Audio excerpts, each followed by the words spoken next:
কুয়েতে আবারও উন্মুক্ত হয়েছে ফ্যামিলি ভিজিট ভিসা। নতুন ডিজিটাল প্ল্যাটফর্ম চালুর ফলে আবেদন প্রক্রিয়া আগের তুলনায় আরও সহজ হয়েছে। আবেদনকারীর তথ্য আপলোড ও যাচাইকরণ সম্পন্ন হওয়ার মাত্র 5 মিনিটের মধ্যেই ইমেইলে পৌঁছে যাচ্ছে ই ভিসা, যার ফলে স্বস্তি ফিরেছে দেশটিতে থাকা 3 লাখেরও বেশি বাংলাদেশি প্রবাসীর মাঝে।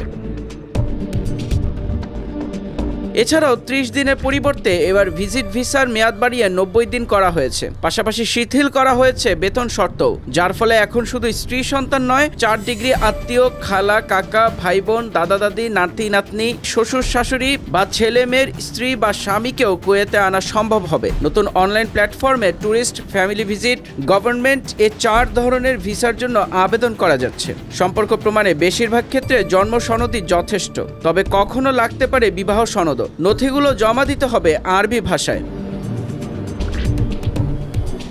জিসিসি দেশগুলোর বহু পেশাজীবী অনলাইনে বা আগমনের সময় সহজেই পর্যটন ভিসা পাবেন। তালিকায় রয়েছে কোম্পানি চেয়ারম্যান, এমডি, কূটনীতিক, বিচারক, বিশ্ববিদ্যালয় শিক্ষক, গোল্ডেন ভিসাধারী, ব্যবসায়ী, বিনিয়োগকারী, হিসাবরক্ষক, চিকিৎসক, প্রকৌশলী, শিক্ষক, পাইলট, মিডিয়াকর্মী সহ আরও অনেক পেশা। আবেদনের সময় পেশা যাচাই স্বয়ংক্রিয়ভাবে সম্পন্ন হবে। একই সঙ্গে আবেদনকারীর কুয়েতে নিজস্ব অথবা আমন্ত্রণকারীর ঠিকানা দিতে হবে। ইসরায়েলের নাগরিক ছাড়া বিশ্বের সব দেশের নাগরিকই নতুন ভিসা সুবিধা পাবেন, তবে ভিজিট ভিসায় কাজ করা বা ভিসা পরিবর্তনের চেষ্টা করা যাবে না। এটি লঙ্ঘন করলে ভিজিটরকে নির্বাসন এবং স্পন্সরকে কঠোর শাস্তির মুখে পড়তে হতে পারে।